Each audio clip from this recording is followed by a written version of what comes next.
안녕하세요. 일본의 소식을 쉽고 빠르게 간추려서 전해드리는 오늘의 일본입니다. 10월 9일 금요일 오전 뉴스 보내드리겠습니다. NHK 보도에 따르면 8일 도쿄에서 248명, 카나가와 65명, 사이타마 44명, 치바 39명, 오사카 49명, 홋카이도 29명, 오키나와 26명의 감염이 확인되는 등 총 619명이 확진 판정을 받은 것으로 파악되었습니다. 일본 내 감염이 확인된 사람은 87,763명이며 요코하마 크루즈선을 포함하면 총 88,475명이 감염된 것으로 파악되었습니다. 한편 카나가와에서 2명, 도쿄에서 1명, 이렇게 총 3명의 사망이 발생하였으며 누적 사망자는 일본 내 감염이 1,619명, 요코하마 크루즈선 승선자를 포함하면 전체 1,632명이 되었습니다.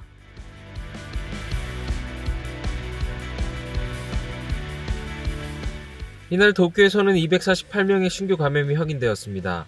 10세 미만부터 80대까지의 남녀 248명이 신규 확진 판정을 받은 것으로 파악되었으며 이 중 158명은 감염 경로가 파악이 되지 않거나 조사 중이고 90명은 기존 감염자의 밀접 접촉자로 확인되었습니다. 연령대로는 20대에서 30대가 총 110명으로 전체의 약 44%, 40대에서 50대는 81명으로 약 33%로 나타났습니다. 감염 경로로는 248명 중 가정 내 감염이 37명으로 가장 많았으며 유흥과 관련 감염이 11명, 직장 내 감염이 9명, 회식에서의 감염이 8명, 시설 내 감염이 7명 등으로 확인되었습니다. 한편 이날 70대 남성 1명의 사망이 발생하였으며 현재 중증 환자는 2명 감소한 22명, 입원 환자는 3명 증가한 979명으로 파악되었습니다. 이로써 도쿄의 누적 확진자 수는 27,117명, 누적 사망자 수는 417명이 되었습니다. 8일 도쿄에서 확인된 신규 감염자는 248명, 5일 만에 200명을 넘어섰습니다. 최근 7일간 일평균 감염자 수는 100명대 중후반으로 감염 재확대의 경계가 계속되고 있습니다. 이러한 상황 가운데 이날은 한국과 비즈니스 목적 등으로 왕래가 재개되었습니다. 이날 나리타 공항의 전광판에는 한국에서 온 여객기의 도착을 알렸습니다. 도착 후 입국 심사 전 타액을 이용한 항원 검사가 이루어져 출국 수속만 2시간가량 소요되며 항원 검사의 결과가 음성이라면 일본으로의 입국이 가능하게 됩니다. 検査だとか、少量の、少量まとめたとか、これが、中でする検査の陰性だったらもらえる用事です。韓国でも検査をして陰性ですよっていう結果があるのに、日本に来てまた検査をしなきゃいけない。そうです。二重で検査する形です。 이러한 유학생 등 장기 체제의 경우 입국 후 자택이나 숙박시설 등에서 2주간의 대기를 하게 되는 반면 비즈니스 목적의 단기 체제의 경우 음성증명이나 행동계획의 제출을 조건으로 2주간의 대기는 면제됩니다. 다음 소식입니다. 코로나19 바이러스에 대한 정부의 대응에 대해 민간그룹이 아베 정권의 강요들의 의견을 청취 후 보고서를 정리하였습니다. 本当に戦略的な内容であったのか、日本モデルといってもたまたま今回はそれで何とかしのいだという結果に過ぎないのではないか。 민간 조사에는 기업 경영자, 대학 교수, 변호사 등으로 구성되었으며 이들은 아베 전 총리를 시작으로 후생노동성 간부들 83명의 의견을 청취하였습니다. 이들은 정부가 일본 모델이라며 성과를 자랑한 대응에 대해 전략적인 정책 패키지가 아닌 임기응변적 판단이 축적되었다고 평가하였습니다.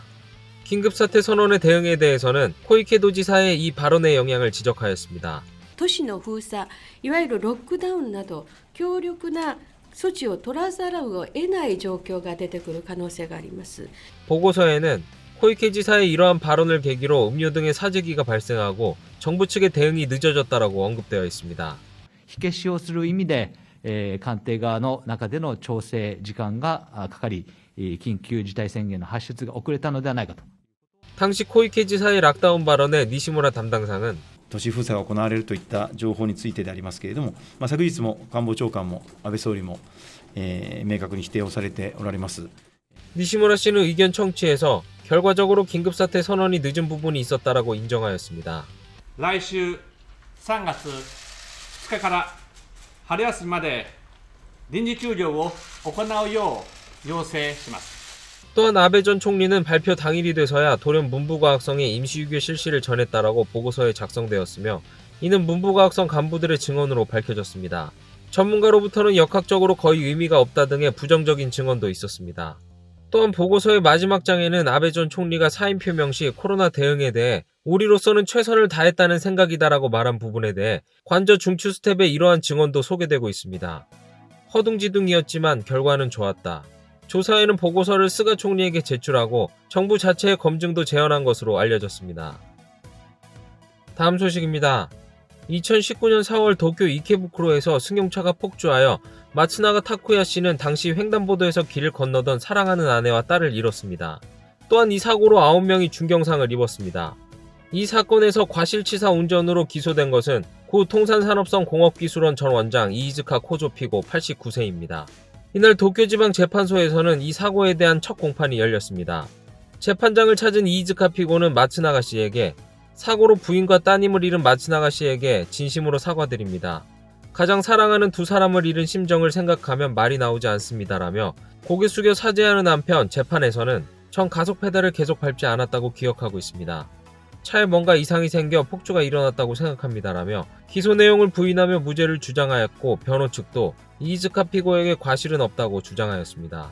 검찰 측은 사고 한 달 전 차량 검사에서 이상은 확인되지 않았다라고 하며 자동차에 남아있던 데이터에 대해 가속 페달과 브레이크의 고장의 기록은 없다. 가속 페달을 계속 밟은 것도 기록되어 있다라고 하였습니다. 予想していたこととはいえ残念でなりません。こちらに対して申し訳なかったという言葉を述べられてましたけれども、車の不具合を主張するのであれば私は別に謝ってほしくはない。これだけ大きな大事故で軽い罪で終わっては私はいけないと思います。前例を作ってはいけないと思うので。 다음 소식입니다. 독일의 수도 베를린 중심부의 공유지에 지난달 한국계 시민단체가 설치한 위안부 소녀상이 결국 철거의 위기에 놓였습니다. 지역 당국은 이 소녀상에 대해 1년에 안에 설치하도록 허가를 내주었으나 해당 허가를 취소하고 이달 14일까지 철거하도록 했다고 발표하였습니다. 소녀상의 설치에 대해 카토 카츠노부 관방장관은 매우 유감이라며 곧바로 철거를 위해 나서겠다고 하였으며 모테기 토시미츠 외무상은 최근 독일의 하이코마스 외무장관과의 통화에서 소녀상의 철거를 요청한 바 있습니다. 이러한 모테기 외무상의 철거 요청에 대해 한국 외교부는 8일 정례 브리핑에서 민간의 자발적인 움직임에 정부가 외교적으로 관여하는 것은 바람직하지 않다라며 비판하였습니다. 또한 역사적 사실에 관련한 추모 교육을 위한 것이라며 일본 정부의 관여는 문제 해결이 되지 않고 일본이 직접 표명한 책임의 통감과 사죄, 반성의 정신에도 역행한다라고 말하였습니다. 다음 소식입니다. 휴대전화 요금 인하를 위해 타케다 료타 총무상은 8일 오후 이용자들로부터 직접 청취조사를 실시하였습니다. 料金また使い勝手の面で様々な課題が存在することも指摘されているところであります。お感じになっていることなどを率直にお聞かせいただきたいと。 타케다 총무상은 휴대전화 요금 인하를 위해 한부모 가구, 주부, 고령자, 소비자, 개인 사업주의 대표자들로부터 의견을 들었습니다. 비공개로 치러진 이날 조사에서는 가계부담의 현황과 요구 등을 들은 것으로 보여지며 요금의 가계부담, 요금 체계의 어려움, 계약 변경의 어려움 등의 의견이 나온 것으로 알려졌습니다. 이미 통신 3사와 라쿠텐의 사장들과는 개별적으로 이야기를 하였으며 양측의 의견을 바탕으로 총무성은 이달 중에라도 구체적 방침을 나타내겠다고 밝혔습니다. 다음 소식입니다.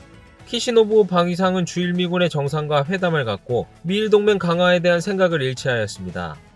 米軍と自衛隊との今後の一層の連携の強化を図っていきたい旨お伝えをしたところ、日米同盟の一層の強化に取り組んでまいりたいと思います。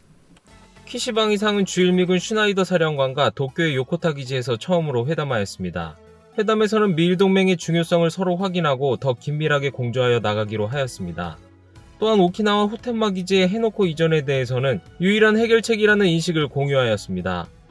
또한 같은 요코타 기지의 항공 자위대를 둘러보고 격려하였습니다. 한편 신형 요격 미사일 시스템 이지스 어슈어의 대체 방안에 대해 키시 방위상은 검토 의사를 밝힌 뒤 해상 배치 방안의 기술적 실현성과 과제에 대해 민간에 위탁하고 조사를 시작할 것을 밝혔습니다. 이지스 어슈어의 대체 방안으로 방위성은 호위함과 민간 상선 등을 이용한 해상에 배치하는 방안을 추진 중에 있습니다. 이에 대해 키시 방위상은 탑재 및 영향도에 대한 조사를 민간에 위탁할 뜻을 밝히고 조사의 진척 상황을 검토해 반영하겠다. 방안을 나타내는 것은 연말까지 변함없다라며 연내 일정한 방향성을 제시할 방침입니다. 다음 소식입니다. 후쿠시마 제1원자력 발전소에서 증가하고 있는 트리튬 등을 포함한 방사성 오염수의 처분 방법에 대해 의견을 듣는 7차 모임이 8일 열렸습니다. 후쿠시마 제1원자력 발전의 탱크에 쌓이고 있는 트리튬 등 방사성 오염수의 처분에 대해 올해 2월 국가의 소위원회는 기준 이하로 희석시키고 바다나 대기 중에 방출하는 방식이 현실적이라는 보고서를 정리하여 정부는 지역사회와 관계단체 등의 의견을 들은 후 방침을 결정할 생각입니다. 이날 의견 청취에서는 전국과 후쿠시마현의 수산업 관련 단체들이 의견을 말하였습니다. 이 가운데 두 단체는 해양 방출할 경우 어업자의 노력이 수포로 돌아가며 어업의 장래에 괴멸적 영향을 줄 수 있으므로 해양 방출에는 단호히 반대한다는 의견을 나타냈습니다. 정부는 트리튬을 포함한 원전 오염수에 대해 가급적 조기에 방침을 결정하겠다고 밝히고 있습니다. 한편 이바라키현에 위치한 일본 원자력과학연구소 실험실에서 소규모 폭발이 발생하였습니다. 폭발로 인해 작업원 한 명이 얼굴과 팔에 가벼운 화상을 입었으며 폭발이 일어난 구역은 방사선 비관리 구역으로 주변 시설 또는 작업원에 대한 방사성 물질의 누출은 없는 것으로 파악되었습니다. 다음 소식입니다.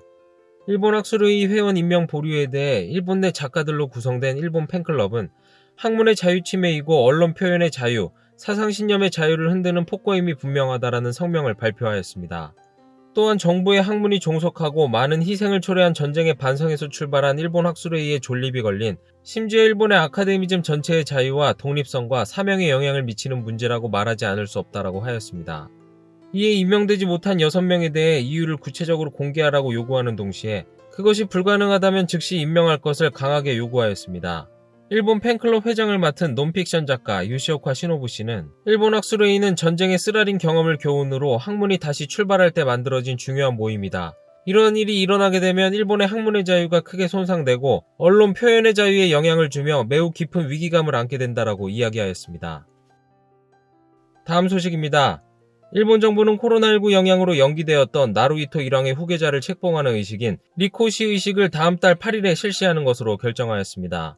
지난해 5월 1일 형 나루히토가 생전 퇴위한 아키히토 일왕의 뒤를 이었으며 현재 일왕의 동생인 후미히토 왕세제는 아들이 없는 나루히토 일왕의 뒤를 이어 계승 1순위가 되었습니다. 이 리코시 의식은 후미히토 왕세제의 계승 1순위가 되는 것을 국내외에 나타내는 의식입니다. 정부는 코로나19로 의식의 초청 인원을 350명에서 50명으로 대폭 줄여 실시하기로 하였으며 감염 방지의 관점에서 마스크 착용의 요구와 추견은 하지 않는 것으로 결정하였습니다. 일본 정부는 리코시 의식 후 여성이랑 용인 문제 등을 포함한 안정적 왕위 계승 환경을 위한 논의에 들어갈 예정입니다. 오늘의 일본 소식은 여기까지입니다. 오늘도 즐거운 하루 되시길 바라겠고요. 저는 또 새로운 소식으로 찾아뵙도록 하겠습니다. 시청해주셔서 감사합니다. 이그저튜브였습니다.